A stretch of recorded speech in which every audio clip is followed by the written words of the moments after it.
এই মধু লাগবে, মধু। একদম খাঁটি মধু পাওয়া যাচ্ছে। যারা যারা মধু নেবেন জলদি করে আমার সাথে দেখা করেন। আর হ্যাঁ, ভুলে যাবেন না, আমার মধু নিতে কোনো টাকা দিতে হবে না। শুধুমাত্র পুরাতন প্লাস্টিকের বোতল আর ভাঙ্গা টিন হলেই হবে। তাই দেরি না করে তাড়াতাড়ি চলে আসুন। আরে আরে, আমি কি শুনলাম? আরে সামান্য প্লাস্টিকের বোতল দিয়েই মধু দিচ্ছে? না না, শুধু ছাড়া করা যাবে না। মধুওয়ালা ভাই, আর ও মধুওয়ালা ভাই, আরে দাঁড়ান দাঁড়ান, আমার অনেকগুলো প্লাস্টিকের বোতল আছে, এর বিনিময়ে আমাকে মধু দিন তো। এই হাসিনা ম্যাডাম, আপনি?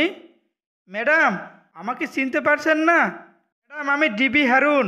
বাংলাদেশ থেকে কোনো মতে পালিয়ে আমি ভারতে এসেছি। আপনাকে বহু খোঁজাখুঁজি করেছি, কিন্তু কোথাও আপনাকে খুঁজে পাইনি। যাই হোক, আজকে আপনাকে খুঁজে পেয়েছি, বেশ ভালোই হলো। ম্যাডাম, ভারতে আসার পর থেকে আমি খুব কষ্টে আছি। দিনে ফেরি করে মধু বিক্রি করি আর রাতে রেল স্টেশনে শুয়ে থাকি। ম্যাডাম, আমার থাকা খাওয়া নিয়ে খুব কষ্টে আছি। আমি একজন ডিবি প্রধান হয়ে রেল স্টেশনে শুয়ে থাকবো, এটা আমি কোনোদিনও ভাবিনি।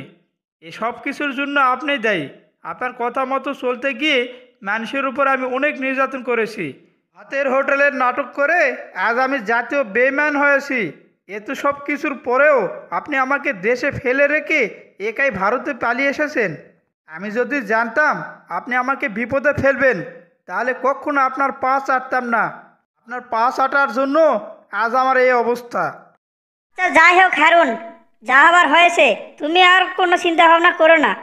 দোষ যেহেতু আমার, সেহেতু তোমার থাকা খাওয়ার সব ব্যবস্থা আমি করে দিচ্ছি।